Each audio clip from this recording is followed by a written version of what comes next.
To show or hide battery percentage in status bar in Samsung Galaxy S9 or S9 Plus.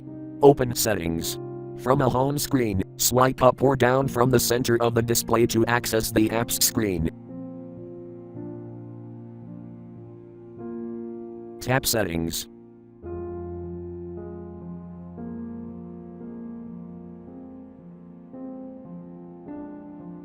Tap Display.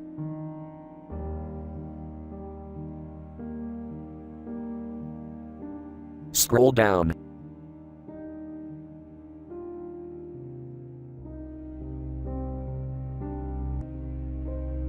Tap Status Bar.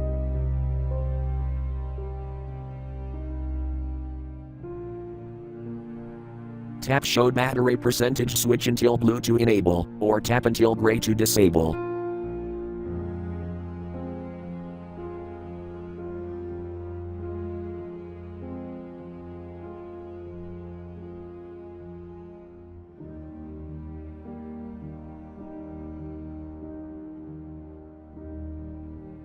Thank you for watching. Have a nice day.